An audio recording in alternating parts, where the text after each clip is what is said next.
Hi Libra, welcome to your new moon in Capricorn reading for January 11th, 2024. 2024 is an 8-year, which is a lot of power. This can be used for good or its opposite.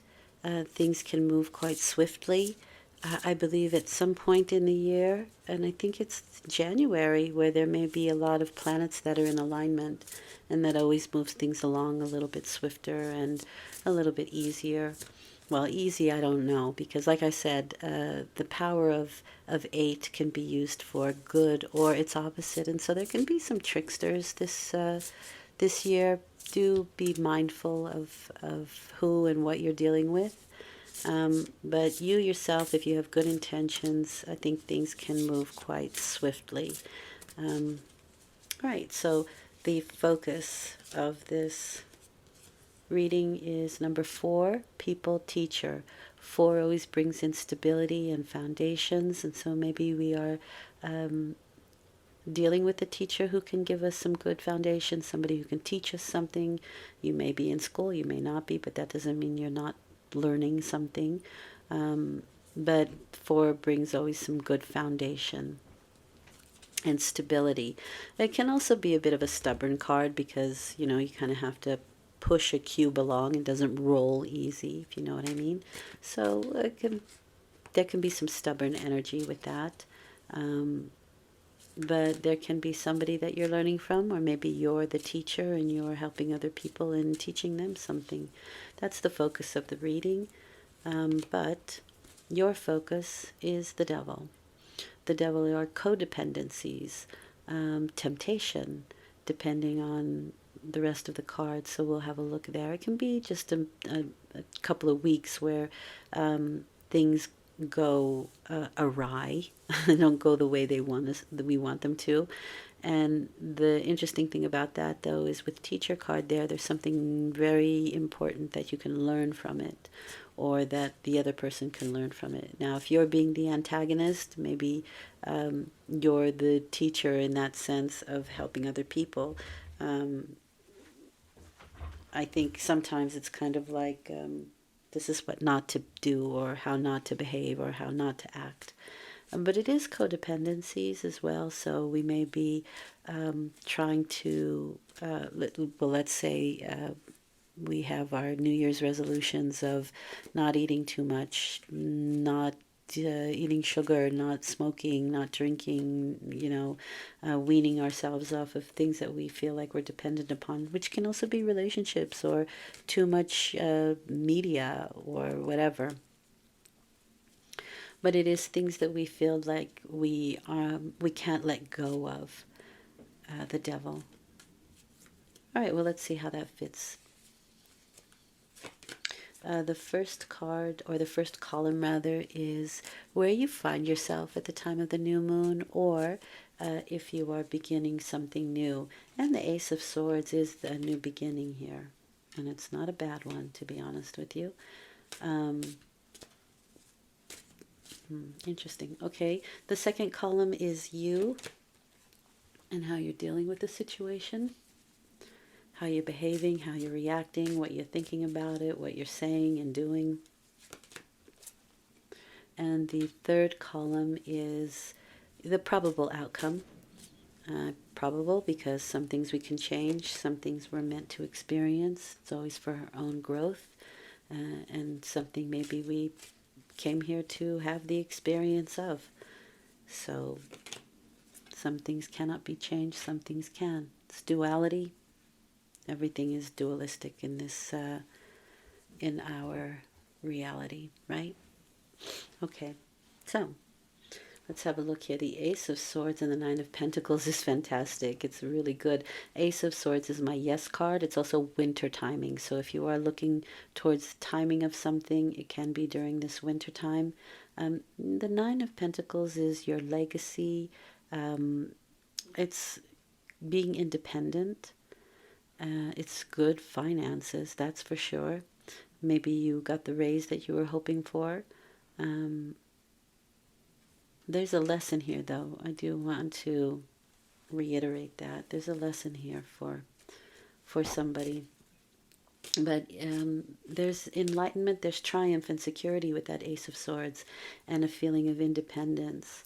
There may also be a luxury purchase, and maybe that's where the devil comes in, because we may decide to act, right? The beginning, the Ace of Swords is taking a new action, and it's the beginning of the cycle of a new action, of maybe a luxury purchase of something that we really wanted, and can cost a lot of money with that Nine of Pentacles. But this is a strong, independent person through their own hard work creates the life that they want.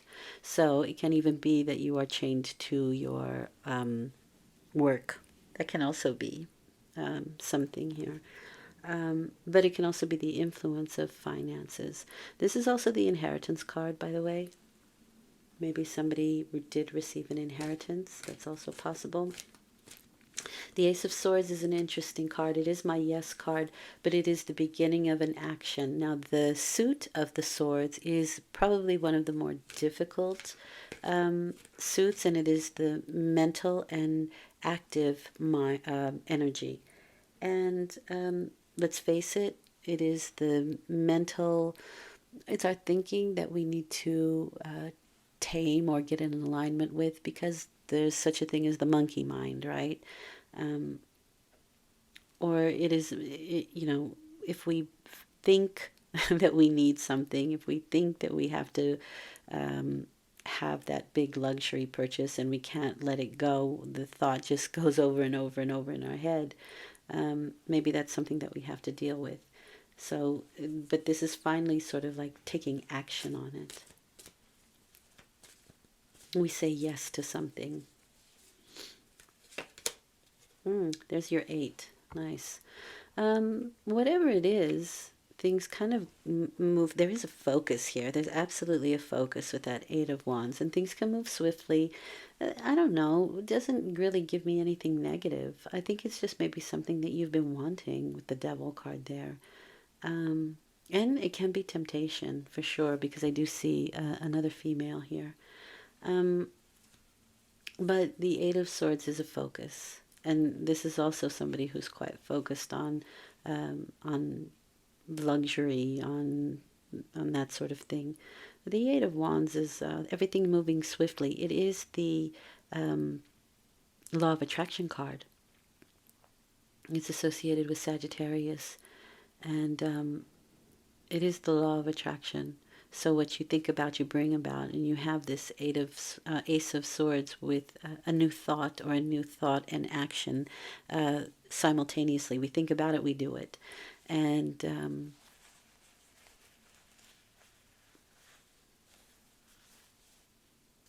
it seems to bring us independence, though. It seems to bring us something that we want, that we've maybe wanted for a while.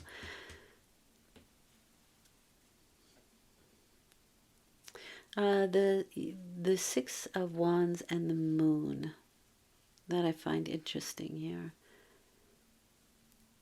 So the Moon are those, it's your intuition, it's your psychic energy, but it's also the insecurities and deep subconscious fears that we have that tend to come up around the Moon. This is actually an eclipse.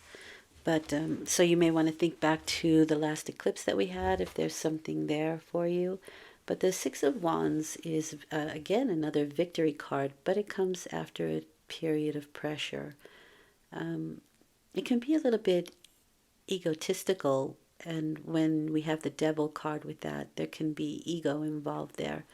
But the ego is when it's in balance, and we're talking about number 6, so 6 brings balance. It can be that the thing that gets us up and out and moving, right? We have made this wonderful decision, this clarity. We've had this clear thought. And but this is also victory in group situations, so it can be with a group of people, and we are looking at teacher here, right? And so maybe there is something in action that we've taken where we find that there have been good things said about us. We could get a big head from that, right? The Devil also has some ego energy there. 15, 1 and 5 is 6, and that goes back to the Lovers originally. And we're looking at another 6 here. So all the 6s are have a connection. And it's bringing balance to that, right? It's bringing balance to those things.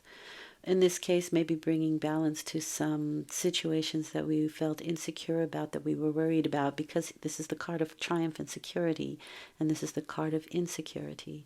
And we can be triumphant over that. We can have mastered something, released something, learned from a difficult situation, and ready to move on to the next big thing. Three of Swords, that's interesting.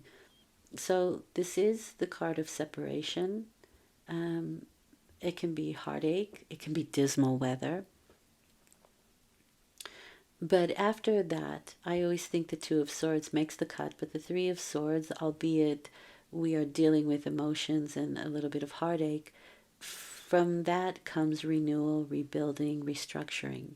And I see a little bit of both here. And so I do feel like that after a period of frustration, of difficulty, we have learned something and we are moving forward. Now, this is sort of, the Six of Wands is sort of like taking a victory lap, but with the knowledge that there's more to go here. There's more to do. There's more to go. We still have to get to 10. We're only at 6. We still have to get to 10, but we're over the hump. We're over the hardest part of this particular situation.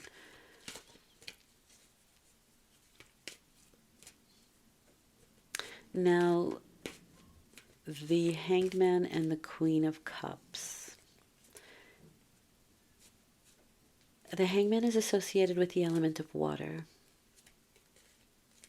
So there is some sort of enlightenment. This is the card of Odin, right? Who gave his eye for knowledge. So this card says that if you wait and you wait with faith, you get what you want. But it's also that things are not in your hands.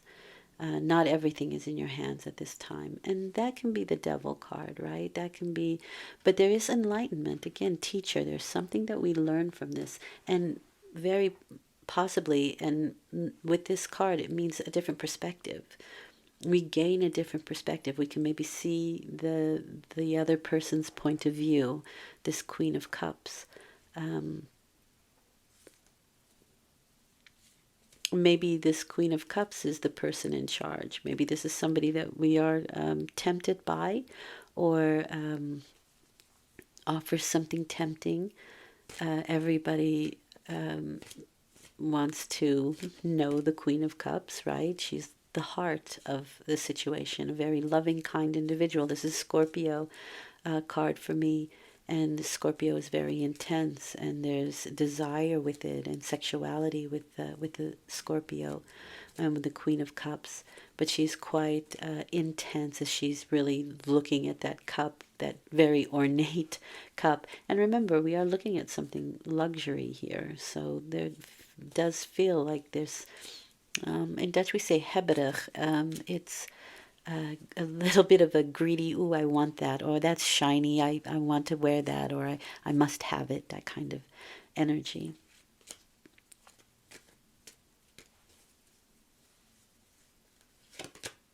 And the Knight of Swords with that. So something or someone that comes into the situation quickly that can help the situation. The Knight of Swords is my knight in shining armor that comes in to save the day. But it can leave just as quickly. And it does seem to me with the Hanged Man that things are a little bit out of your hands right now.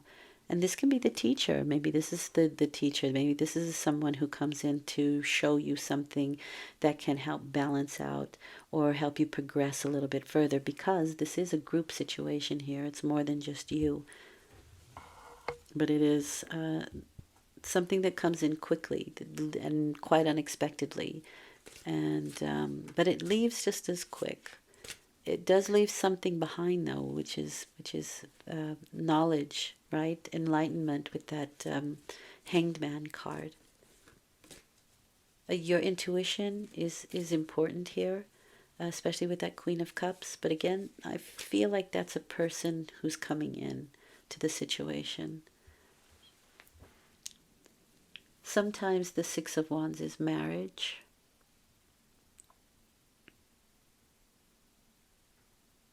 And there may have been a separation and somebody's coming back in. That's also possible here. Maybe someone you didn't think would. For somebody, that's also possible. But again, you have to consider the Devil card here. And is this a codependent relationship? Should you be going back into the relationship with this person, if that's your scenario?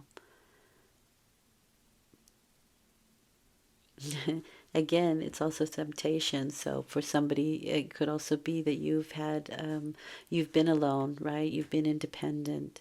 You've been focused on something else, and all of a sudden somebody comes in and changes your focus, shifts things.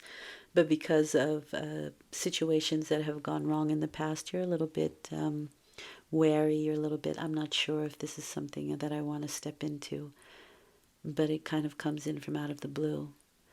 The interesting thing with the Hanged Man is if you wait and you wait with faith, you get what you want. What does Spirit want you to know? Listening. See, teacher. Listen and the answer will be revealed. Well, that's the Ace of Swords, right? That's clarity. We get the answer. We understand there's clarity now. And with clarity, we can act on something. And perhaps you were afraid to leave a situation, whether that be work or home or a relationship or a job or a person, a place, whatever. And we were feeling a little bit insecure about it. I do like to keep these general, and there can be a lot of scenarios that are going on, but the energy of the card remains the same, and so I read the energy of the card. Okay. Well, I hope this has been helpful. This is a new cycle, so it's not going to close itself out, but something does come in these next 2 weeks that kind of brings some enlightenment. And whether you're the teacher or you're learning something, it seems to me like everybody benefits from it. Okay.